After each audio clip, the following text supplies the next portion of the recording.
바울은 많은 교회들을 세우고 또 바울의 복음 전도의 사역은 매우 독립적이었습니다. 다른 사도들과 별개로 바울이 복음을 전하면서 그 복음을 변호하기 위한 노력을 정말 많이 했습니다. 바울은 그 세워진 이방인 교회들 가운데에 복음의 진리를 공격하는 여러 가지의 그 공격들을 방어하고 변호했고, 혹시라도 또 교회 안에 그런 복음 진리를 무너뜨리는, 특별히 교회의 근본, 교회의 기둥이요 또 그 바탕은 복음의 진리이기 때문에 그 복음 진리를 훼손하는 일련의 공격들에 대해서 매우 민감하게, 그리고 때로는 매우 강력하게 단호한 조치를 바울이 그의 서신서를 통해서 취했던 것을 우리가 볼 수 있습니다. 본문 말씀은 갈라디아서 2장 1절로 5절 말씀인데요. 오늘 이 말씀을 통해서 바울이 갈라디아 지역의 교회 성도들에게 두 가지의 내용을 내용을 설명하고 있습니다. 그 두 가지의 내용을 통해서 왜 자신이 그러한 행동을 취했는지 그 근거, 그 동기가 결국 복음을 진리를 세우기 위한 행동이었다. 자신의 행위의 그 근본적인 목적이 복음을 세우고 복음 진리가 우리 안에, 교회 안에 세워지게 하기 위한 노력이었지 사람들의 비난 받을 만한 일이 아니었다라는 것을 바울이 복음을 위한 변호를 1장에 이어서 2장에도 계속해 나가고 있습니다. 그 두 가지의 내용은 이것입니다. 바울이 예루살렘에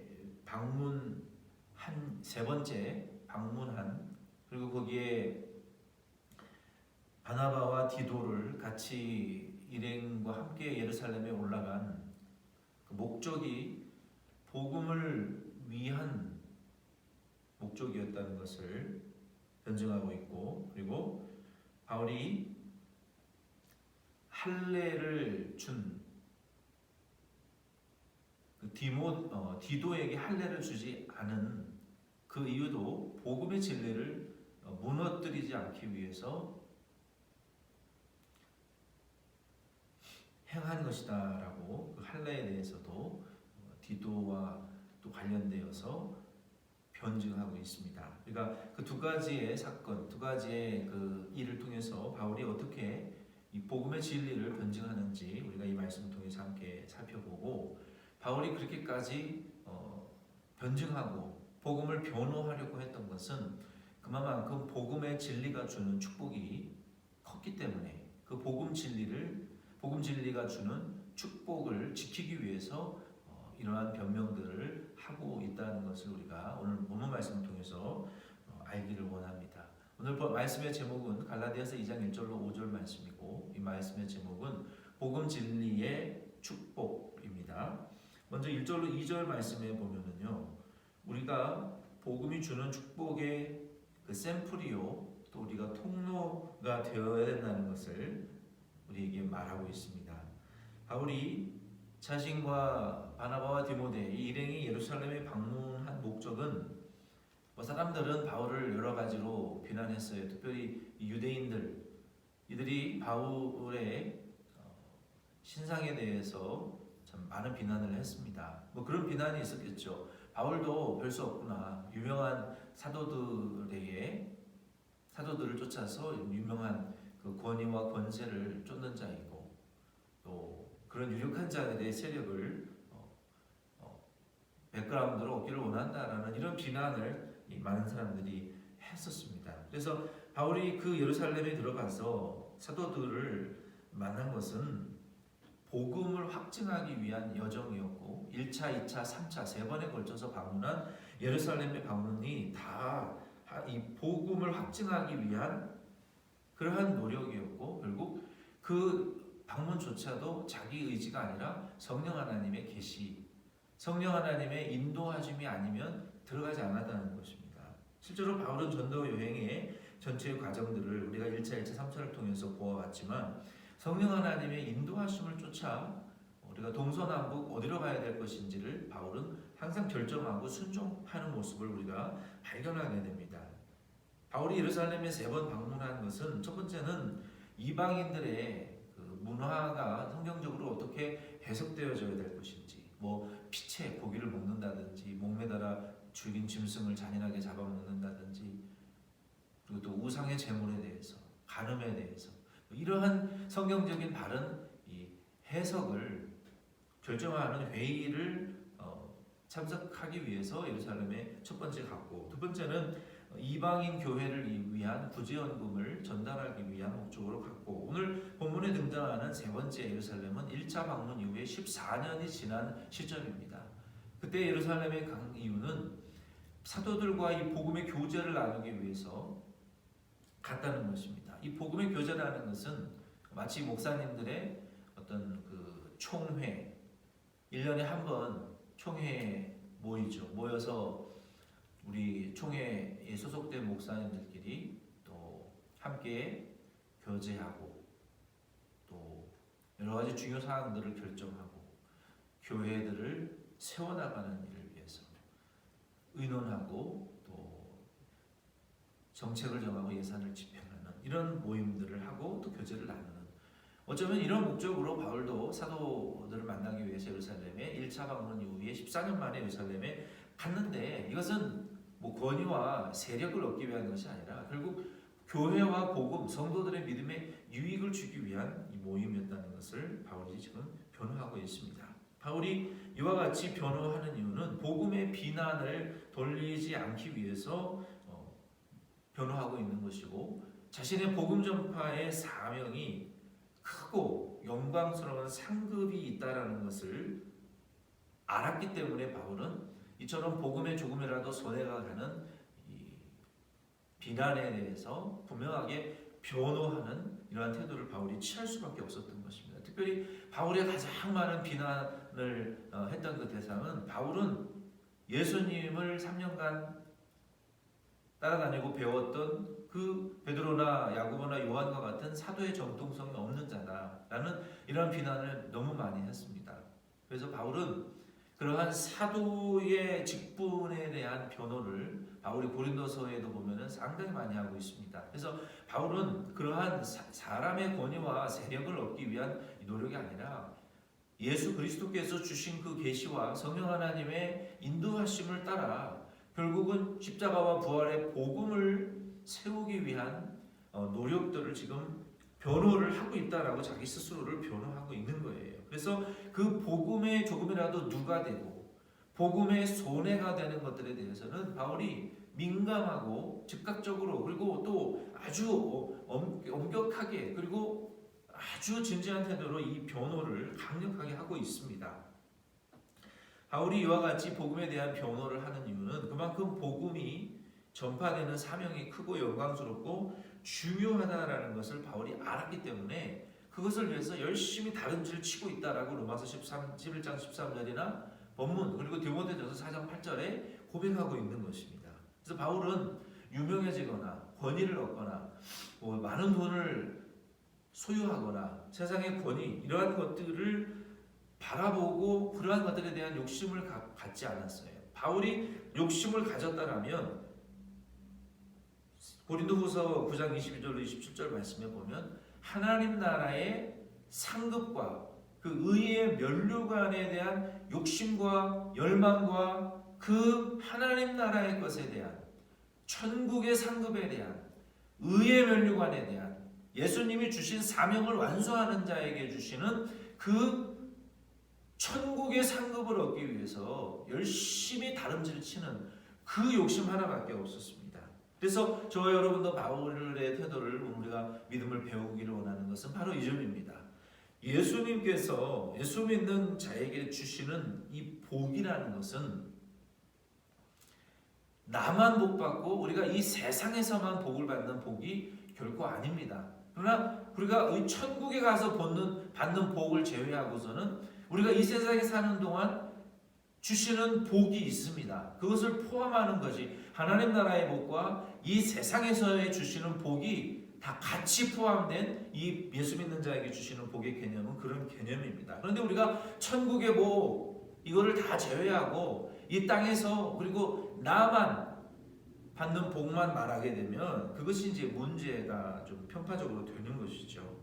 그러므로 예수 믿는 자에게 주시는 복은요, 나에게만 주시는 복이 아니라 나를 통해서 반드시 그것이 다른 이웃과 세계 열방에 전파되어지는 복이에요. 우리가 구약 성경과 신약 성경을 다 보면 하나님께서 아브라함을 통해서 열방의 복을 받게 하시고 나라와 백성과 민족과 땅을 주신 그런 것처럼 우리 성경이 말하는 복은 예수 믿는 자들에게 하나님 나라를 주시고 하나님 나라의 자녀의 권세가 되게 하시고 이 땅에서 사명을 통해서 많은 민족들에게 복을 주는 복의 샘플이요 통로가 되게 하시는 이러한 복입니다. 그러므로 예수 믿는 자에게 주시는 이 복음을 통해서 주시는 복이라는 것은 내가 복을 받고 내가 복의 샘플이 되고 내가 복의 통로가 되는 거예요. 그래서 나를 통해서 예수 그리스도의 복음이 다른 믿지 않는 자들에게 전파되어서 그들도 나처럼 복을 받고 그들도 나처럼 하나님 나라의 백성이 되고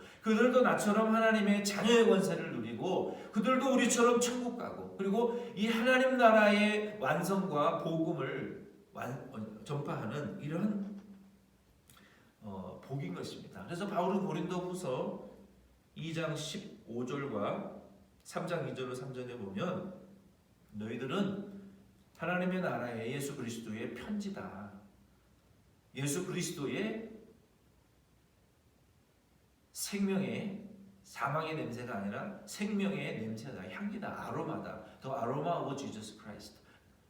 The letter from Jesus Christ. 예수 그리스도로부터 온 편지. 우리가 이 편지를 통해서 다른 믿지 않는 자들이 이 편지를 읽고 예수 그리스도를 영생을 죄사함과 하나님의 나라를 알게 되는 그 비밀이 계시되어지는 그러한 통로라는 겁니다. 또 우리는 향기라는 거예요. 그리스도의 향기를 다른 사람들에게 퍼뜨려서 그 향기를 사모하고 그 향기에 심취되어져서 하나님 나라의 은혜를 누리게 만드는 이런 향기라는 것입니다. 이처럼 이 예수 그리스도를 믿는 자에게 주시는 이 복에는요, 나와 이 땅에서만 누리는 것이 아니라 그 복에는요, 하나님의 교회와 이 세상을 향하신 하나님의 뜻이 있습니다. 그것을 바로 가리켜서 이 사도행전 20장 24절 보면은 사명이라고 말할 수 있는 거예요. 그러니까 사명이라는 것은 결국 내가 받은 예수 그리스도를 믿음으로 주신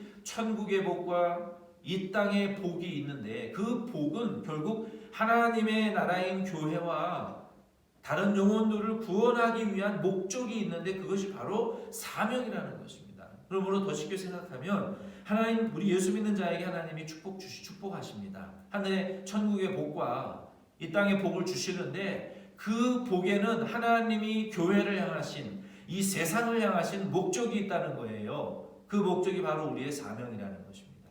그래서 저와 여러분도 이러한 사명을 주시기 위해서 예수를 믿게 하셨을 뿐만 아니라 여기에 또 다른 축복이 있어요. 우리가 예수 그리스도를 믿음으로 복을 받고 우리에게 사명의 복도 주셨어요. 그러면 그 사명을 우리가 잘 완성해 나가면 목사는 목사로서의 사명을, 권사는 장로는 종사는 또 집사로서, 교사로서, 목자로서, 섬김이로서, 여전도의 회원으로서 우리가 EM으로서의 자기의 맡겨진 바의 달란트와 사명을 잘 완성해 나가면 그것을 통해서 내 영혼이 잘 되고 내 건강의 축복을 받고 내 가족들이 나 때문에 축복받고 나 때문에 우리의 이웃이 축복을 받고 나 때문에 내 자녀가 축복을 받고 나 때문에 내 자녀의 자녀가 축복을 받는 이런 복을 주시겠다고 성경에 말씀하셨어요. 물론 내세의 영생의 상급은 보장되어 있는 것이고요. 그러므로 저와 여러분도 바울이 이처럼 복음을 변호하기 위해서 변명하고 변호하고 복음을 세운 것처럼 저와 여러분도 주 예수님께서 우리에게 주신 바 그 축복 그리고 그 가운데 나타나 있는 사명을 잘 우리가 이루어드리면 이로 인하여 하늘의 권세와 땅의 권세를 주시고 내 영혼 잘 될 뿐만 아니라 내 건강도 범사도 나뿐만이 아니라 내 자식이 복을 받고 내 부모가 복을 받고 나로 인해서 내 남편과 아내가 복을 받고 환경의 복을 받는 그리고 천국에서는 영원한 의의 면류관을 받는 이런 저와 우리 교회 우리 성도님들이 다 되실 수 있기를 복음의 축복에 참여하실 수 있기를 바랍니다. 3절로 4절 말씀에 보면은요 바울은 이 복음의 진리를 수호하기 위하여 일할 때에 사람들을 전략적으로 잘 세웠습니다. 어떤 방법으로 세웠냐면은 바울이 복음 전파하기 위해서 이 문화적인 옷을 입힐 사람에게는 입히고 입히지 않을 사람에게는 입히지 않았어요. 헬라인 디도는 이방인들에게 전도해야 되기 때문에 할례 받을 필요가 전혀 없었습니다. 그러나 사도행전 16장 5절 말씀 같은 경우 보면은 디모데와 같은 경우는 할례를 받게 했어요. 왜냐하면 유대인들에게 복음을 전해야 될 목사님이었기 때문에 유대인들은 할례 받지 않은 사람을 아예 상종하지 않습니다. 어떻게 전도합니까? 그들을 만나서 전도하기 위해서 복음 전하기 위해서 유대인들 가운데에 복음을 세우고 교회를 세우기 위해서는 할례를 유대인들처럼 받아야만이 됐어요. 이것이 할례를 받음으로 구원을 받는 문제가 아니라 그들에게 복음 전도하기 위한 그들의 문화적인 이 옷을 입었다는 거예요. 마치 한국의 1800년, 1900년대 선교사님들이 미국, 영국 이런 선교사님들이 갓 쓰고 한복을 입고 이 버선 신발을 신고 한국 문화의 옷을 입고 복음을 전했던 것처럼 그와 비슷한 개념입니다. 그리고 바울이 특별히 3절로 4절에 보면은 디도에게 결국 할례를 허용하지 않은 이유는 무엇이었냐면 그 당시에 디도의 목회 현장 가운데에 이 할례주의자들이 활동했어요. 그리고 이 또 갈라디아 지금 지역에 있는 교회 안에서도 마찬가지로 예수 믿음으로 구원이 아니라 할례를 받아야 충분하다. 할례가 없으면 구원받지 못한다는 이러한 할례와 율법에 대한 이런 이 강조들이 그 당시에 많이 되살아나고 있었습니다. 그래서 바울이 이러한 자들을 거짓 형제들이라고 4절에 분명하게 정의를 내렸어요. 이들은 가만히 교회 안에 들어와서 그리스도 예수 안에 있는 우리가 가진 자유를 엿보고 우리를 다시 율법의 종으로 만들고자 하기 위해서 결국 예수 믿음으로 구원받고 예수 믿음으로 충분히 하나님의 자녀가 되었고 이제는 율법에서 해방되었고 예수님이 율법을 완성하셨기 때문에 우리가 믿음으로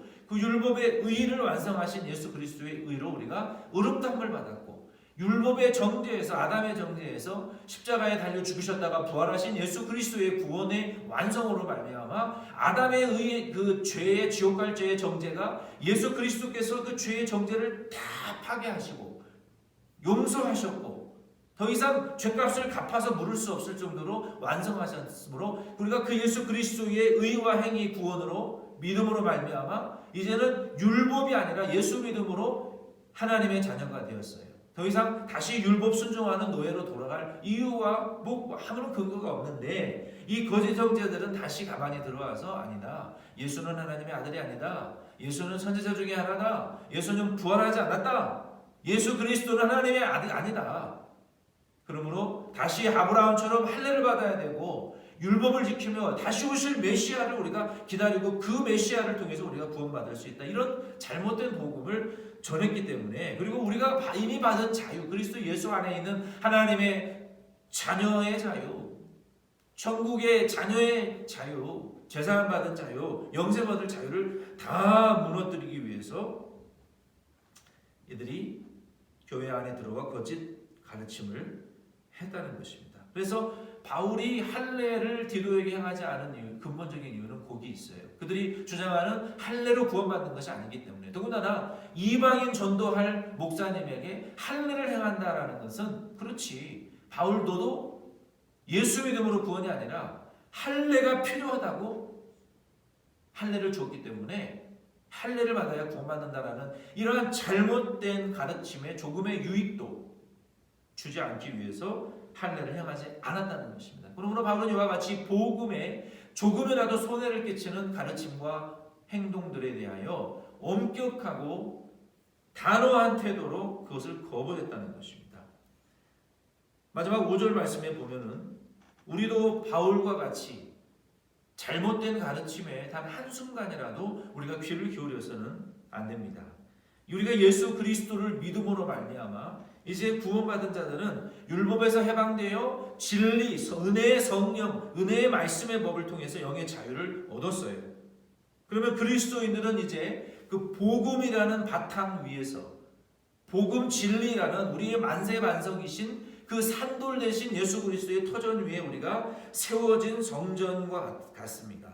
그래서 우리는 그 예수 그리스도의 터전, 진리의 바탕 위에 세워진 자들은 이제 그 바탕은 영원히 흔들리지 않는 만세반석이에요. 그래서 다른 바탕 위에 우리 자신을 세우려고 노력할 필요가 없고 엿볼 필요도 없다는 것입니다. 그런데 히브리서 6장 1절로 6절 말씀에 보면 이 거짓 형제들은 그 예수 그리스도의 바탕이 진리가 아니고 영생이 아니기 때문에 할례라는 바탕에 다시 진리의 터를 세워야 된다라는 주장을 하는 거예요. 단순히 우리가 거짓말하고 회개하고 용서받는 그러한 회개가 아니라 예수 그리스도가 아니라 율법을 통해서 다시 할례를 통해서 구원받아야 된다. 이 기초 터전을 바꾸는 것을 바울은 분명하게 하지 말라고 우리에게 경고했습니다. 왜냐하면 이것은 용서받을 수 없는 죄악이라고 성경이 말하고 있어요. 히브리서 6장 1절로 6절 말씀에 보면은 그러므로 우리가 그리스도의 도의 초보를 버리고 죽은 행실을 회개함과 하나님께 대한 신앙과 세례들과 안수와 죽은 자의 부활과 영원한 심판에 관한 교훈의 터를 다시 닦지 말고 완전한 대로 나아갈지니라. 우리가 예수 그리스도를 믿었으면 다시 침례받은 사람이 세례받을 필요 없고 세례받은 사람이 또 침례받을 필요 없다는 거예요. 예수 그리스도를 믿은 그 진리의 터전 위에 우리가 세워졌으면 다른 기초를 우리가 닦을 필요가 없이 기초 어린아이의 단계에서 장성한 자의 단계로 성장하고 성숙하면 된다는 것입니다. 다시 할례를 받을 필요도 없고 다른 터 위에 진리를 세울 필요가 없다는 거예요. 한번 빛을 받고 하늘의 은사를 맛보고 성령에 참여한 바 되고 하나님의 선한 말씀과 내세의 능력을 맛보고 타락한 자들은 다시 새롭게 하여 회개할 수 없나니 이는 그들이 하나님의 아들을 다시 십자가에 못 박아 드러내놓고 욕되게 함이라. 보세요. 예수 그리스도께서 2000년 전에 오셔서 십자가에 달려 못 박혀 죽으심으로 우리의 죄가 거기에 함께 다 택한 자들의 자녀들의 죄가 못 박혀 다 용서되어졌어요. 그리스도께서 마귀의 권세로 지옥 갈 아담 이후로 저주받은 지옥 갈 영들을 한꺼번에 십자가에서 죽으시고 부활하심으로 믿는 자들이 사망에서 생명으로 어두움에서 빛으로 사단에서 아버지 아브라함의 품으로 음부의 지옥에서 천국으로 이미 법적으로 신분이 옮겨졌기 때문에 우리가 그 예수 믿음으로 이 천국과 은사와 하나님의 나라와 영적인 빛을 비추임 받아서 우리가 구원받은 자들이 다시 할례를 받음으로 구원받으려고 한다는 것은 예수 그리스도를 현저하게 욕보이고 모욕하는 거 아니냐는 거예요. 예수 그리스도께서 다 완성해 놓으신 구원을 믿음으로 그 천국의 맛을 비춤을 바꿔도 또다시 돼지가 목욕하고 더러운 것을 뒤집어 쓰는 것처럼 다시 죄악으로 내 행위로 의롭다함을 받을 수 있다 하는 것은 예수 그리스도를 무시하고 멸시하고 또다시 십자가에 못 박는 것처럼 예수 그리스도의 구원을 수포로 만드는 거 아니냐는 겁니다. 이와 같이 우리가 거짓말하고 회개하는 거, 그거는 터를 다시 닦는 것이 아니라 단순한 회개죠. 그러나 예수 믿고 구원받고 하나님의 나라의 은혜를 맛보고 은사도 받고 빛을 비추음을 받았다가 다시 할례를 받아야 구원받는 대로 돌아가는 이러한 죄는 터를 다시 닦는 죄와 같이 예수 그리스도를 욕보인 자들과 같이 되기 때문에 다시는 용서받을 수 없는 죄라고 성경은 말하고 있습니다. 그래서 바울이 이와 같이 이 터를 다시 닦는 것과 같은 할례를 받아야 구원받는다라고 하는 거짓 형제들의 미혹을 받고 교회의 근본을 무너뜨리는 거짓 형제들의 도전에 대해서 바울이 강력하게 경고하는 것은 그 복음이 우리에게 주시는 영광과 그 축복이 얼마나 귀중하고 크다는 것을 알기 때문에 그것을 위해서 지금까지 쉬지 않고 달려왔고 그것을 공격하는 작고 큰 모든 요소들을 단호하게 방어하고 차단하고 강력하게 꾸짖고 엄중하게 보호하고 변증해 왔고 단 한순간도 그것을 작은 것이라도 잘못된 가르침이라도 용납하지 않았던 것입니다. 왜? 복음의 진리의 축복이 너무 크고 영광스럽기 때문에.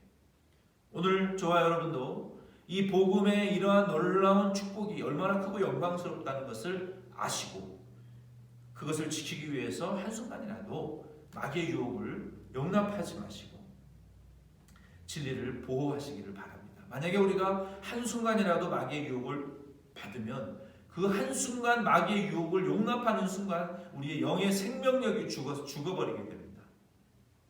그러면 다시 회개하기 어렵다는 거예요. 말씀을 마칩니다.